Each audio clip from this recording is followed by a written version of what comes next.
El tema del consumo de drogas, que es lo que me tocó hablar a mí de las drogas, implica sobre todo una educación que empieza a edades tempranas, donde la gente con 18, 20, 25 años no está pensando en buscar hijos, entonces no piensa si me fumo un porro me va a cambiar la vida, tomo alcohol no me va a afectar la vida porque yo ahora no quiero quedar embarazada. Son cosas que no estamos pensando y las consecuencias secundarias al no haber planificado nuestras conductas van a aparecer cuando realmente lleguemos al momento de buscar el embarazo. ¿Por qué importa tanto el tema del consumo de drogas, sobre todo la marihuana, que es lo que más nosotros vemos en la consulta? Por la frecuencia del consumo, porque se ha normalizado el consumo en base a la legislación en nuestro país, lo cual ha hecho a su vez que también se inicie más precoz la edad del consumo. Todo eso va a afectar los resultados que nosotros después tenemos en el tema de fertilidad. Sabemos que al día de hoy la marihuana está dentro de las drogas legales, no debemos olvidar las otras, psicofármacos en general, fármacos en general. Hay muchas cosas que son tóxicas para los gametos y para los genitales y todo puede afectar. En este caso hoy me tocó hablar de marihuana y otras drogas, dentro de ellas las ilegales. La más frecuente, la pasta base de cocaína y la cocaína. Las otras drogas tienen baja incidencia de uso en nuestro país, por lo cual voy a hacer un raconto muy leve de ellas. En la edad reproductiva, la droga más usada por lejos es la marihuana. Hoy uno camina 2 cuadras y no se cruza con total normalidad con alguien que está fumando un porro. Eso es lo que demuestra la importancia de prevenir, porque cada vez es más natural y esa naturalidad que antes hacía que la gente de repente consumía a escondidas, no veíamos con tanta incidencia este factor como causal de dificultades de reproducción. A lo largo de los futuros años, esto va a afectar en forma severa. ¿Qué genera en la mujer? Genera una disminución de las hormonas folículo estimulante, de la LH, de la progesterona, de la prolactina y se asocia habitualmente a la anovulación. ¿Eso pasa por fumar un porro aislado? No, habitualmente cuando hay un consumo habitual de por lo menos 3 veces por semana. Cuando la mujer suspende el consumo, recién después de 6 meses de haber suspendido, se logran ciclos ovulatorios normales.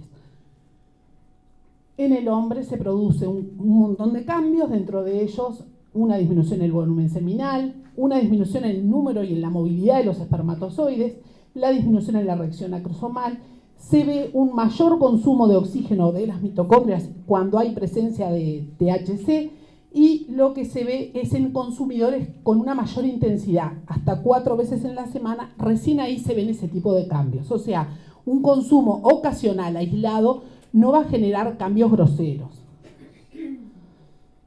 Con respecto a los tratamientos, lo mismo que mencionaba hoy Marisa, ¿qué nos va a implicar? Nos va a implicar que vamos a tener un menor número de ovocitos, se precisan dosis mayores de medicación para lograr los mismos números en cuanto a logros de ovocitos, y a su vez, en base a la calidad de esos ovocitos, se consiguen menos embriones, así como menores tasas de embarazo.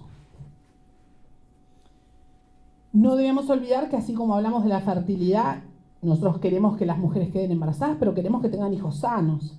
Y el consumo muchas veces pasa que llega a través de que nosotros vemos el tema del aborto repetido y demás, y se han hecho distintos estudios buscando como causa de abortos repetidos el consumo de marihuana, no siendo posible identificar eso. Sí se ha identificado la disminución de peso, al igual que con el tabaco, la disminución del peso y la talla en las mujeres consumidoras habituales con respecto a la marihuana.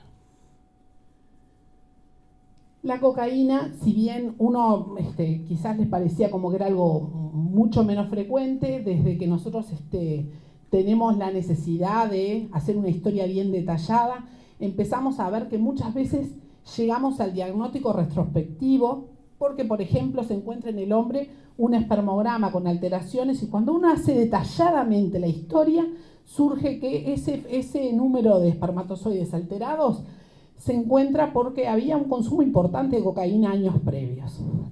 En la mujer se puede ver también niveles disminuidos de progesterona en la etapa lútea, lleva a ovulación y lleva a degeneración folicular.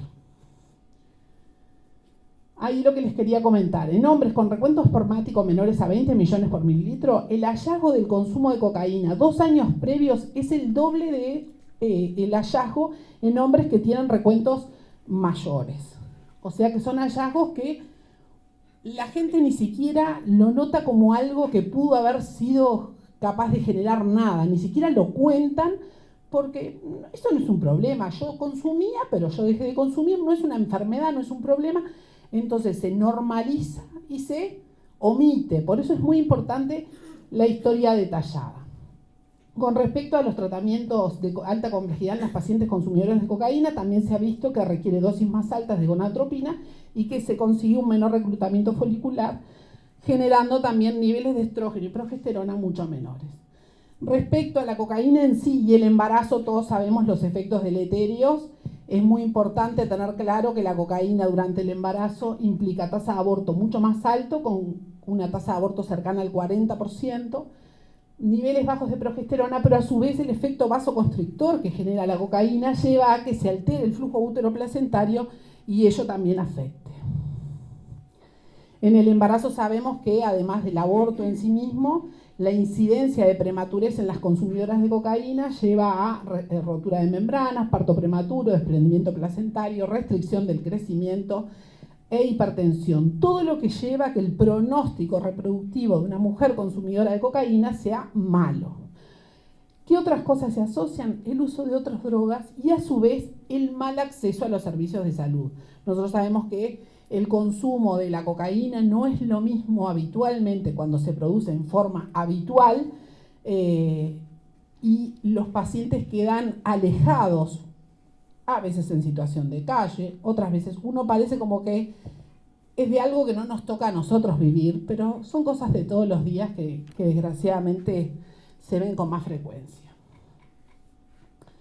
Los efectos fetales, que es una de las cosas que siempre preguntan las pacientes, mi pareja consumía tal o cual cosa, siempre uno trata de echarle la culpa al otro. Y nosotros como somos ginecólogos, lo primero que llega es la mujer y te hace el comentario.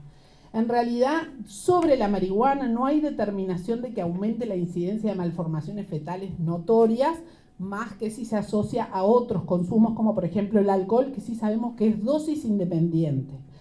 En la cocaína sí se ven efectos que pueden llevar a malformaciones, cambios hemodinámicos a nivel fetal, alteraciones respiratorias. El síndrome de muerte súbita del lactante es mucho más alto en las familias donde se produce consumo de cocaína, y después alteraciones como la enterocolitis y la atresia ileal, que son el recién nacido, obviamente, pero todos elementos que llevan a que no tengamos el fin que nosotros buscamos, que es ese hijo sano tan ansiado. En la heroína, nosotros en nuestro país no hay casi registro con respecto al consumo de heroína, pero lleva un hipogonadismo hipogonadotrófico, por lo cual la misma lleva a amenorrea y disfunción sexual asociada. Vemos a su vez, por la forma de uso, que en su forma habitual es vía intravenosa, mayor riesgo de asociación a infección por HIV, así como de otras infecciones. En el hombre lleva también a un hipogonadismo con disminución de la libido, disminución de la función eréctil y bajos niveles de testosterona. A nivel del espermograma vamos a ver alteraciones en la movilidad, número y morfología de los espermatozoides. Un parate especial llevan las drogas de diseño, que es lo que está de moda ahora en la juventud, y que en realidad no hay muchos estudios. Son las drogas que se llaman dependientes. Se creen que porque como uno las diseña puede modificar los efectos que generan, y yo tomo cuando quiero y no pasa nada, pero sí se ha visto que modifica a nivel de el espermograma el número de espermatozoides y la movilidad de los mismos, y que también bajan las tasas de embarazo. Esto fue una visión así, super flash, porque no queda nadie, sino, pero lo que más nos importa es la prevención, que es educar a la población en general y difundir entre colegas, que creo que es lo más importante, porque muchas veces pasa que la gente anda dando vueltas sin tener mucha noción y no nos dirigen a la gente en forma oportuna para poder actuar sobre estos temas. Bueno, y nada más. Muchas gracias.